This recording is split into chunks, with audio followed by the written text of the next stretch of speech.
प्रेम से ये राजा जी ए सैया जी तारा भी अचरा नहीं खे है बतावई कैसे भौजाई बड़ी बड़ी भी अचरा नहीं खे थाती खुला छोड़ के घूमत है तब है सोने देवर नु हमारी लो आ कहत है कैसे दो है ना भैया की गमना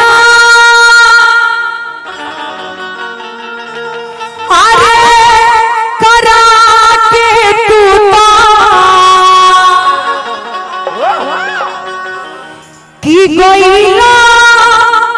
बाहर गए पिया की मांगता आ होई जवानी अधिया होई छोटे का देवरा गाए पिया। अच्छा किस किस को चाहिए थोड़ा हाथ उठाइए किस किस को चाहिए शुरू करें आप लोग एनर्जी में है ना पक्का चलिए आइए हाला करके बताओ जा खड़ा हो जाओ खड़ा हो तनी मूड में ना चलो एकदम एनर्जी के साथ हेने के एनर्जी अपना में ले लो अब नॉन स्टॉप गाय के शुरू चलिए कि गवाना करा के तू कोइला हराए पिया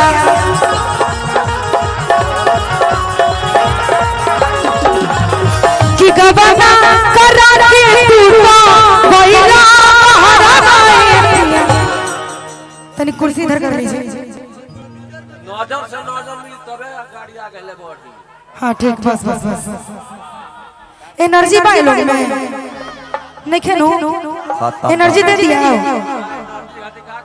दोनों आदमी इधर रहिए दोनों आदमी जैसे मैं करूंगी वैसे करना है थोड़ा सा भी इधर उधर नहीं होना चाहिए। चला देखा है तो गोड़ में चोट लागल बा बैंडेज लगैले बानी तू लोग कम से कम थोड़ा बहुत करो लोग हमारा पब्लिक के आनंद आवे। हम विश्वास दिल से आभारी बानी अपना शैलेश कुमार मुखिया जी के जी हाँ कि हमने इस कलाकार के बोलेनी और आवलो तने देखिए लोग के बड़ मन होता है तालियां बजावे के बाद हो नहीं कि गवाना करा के तू तो गोहिला ए पिया वाह वाह कि गवाना करा के तू तो गोहिला ए पिया अपने में मस्त बनो पहले हिनकर के ट्राई मारी हे जा पीछे आवो जेंगो करो तनी ओंगो करे के कले बोलो घुम रहो कि मांगता आ होई जवानी अधिया आ होई छोटे का देवरा गाए पिया।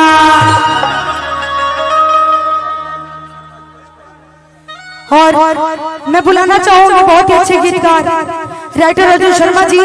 जहाँ कहीं भी हैं आप मंच पे आइए और आइए कि मांगता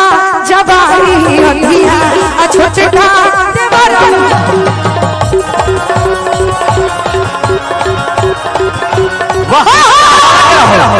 मांगता जवानी अधिया छोटे का देवरा गाए पिया।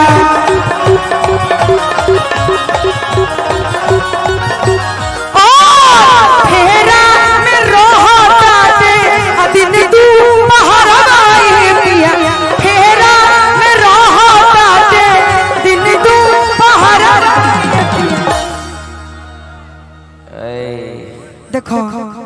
तारा याद में उंगली कट गल बा माता बहन बैठ जाई सब अभी तब आना चाहिए प्रियंका जी के सुन के जाई बैठ जाई तू एनर्जी में ना आई तो हमरो मन में ना लगी तू तार के देख ले जिंगो करते नहीं वो करे के बा कि मांगता जवानी अधिया मांगता जवानी अधिया आ छोटे का अरे हो कि मांगता जवानी अधिया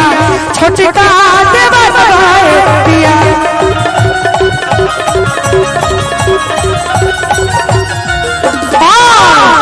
कि हम तो बनी हो सुनल पर कोई नहीं हो अपना पिया के प्यार में सवार गई हो, उनके प्यार में सवार गई हो, हम तो तोर गई हो, सुन तोर गई हो, अपना पिया के प्यार में सवार गई। एक खुशी रहे न गवा, एक खुशी रहे न गवा, सखे पिया दुलार हाय हाय रे, सखे पिया दुलार हाय हाय रे, सखे पिया दुलार। मांगता जवानी अभिया छोटका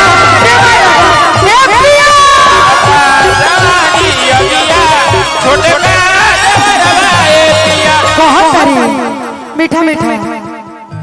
मीठा मीठा बाजत रहो। रहे घूरी आइल हरदम रहता देखीस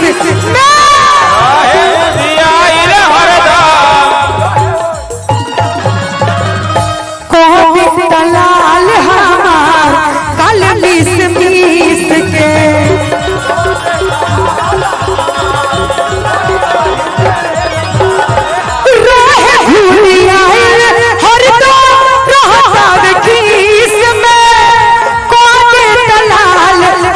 गाल मिस मिस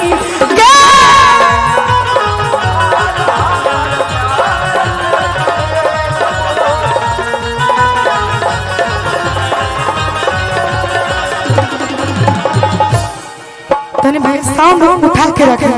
बड़ी कष्ट होता है, जितना तरह से उठ से उठा दो। Hello hello hello hello hello कियो चचे में मानता दे अपना ठिकाना है पिया, अपना पिया कियो चचे में मानता दे अपना ठिकाना है पिया। जैसे मैं यहाँ पे कर रही थी, आप दोनों आपस में हैंग गोड़ बिक के, तब हमरो देखने में अच्छा लगे। एक आध गोड़ है ना लाउडी दिक्कत नहीं खे देवर हलो कि अपना ठिकाना है पिया। आबो कि मांगता जवानी अधिया, मांगता जवानी अधिया, छोटे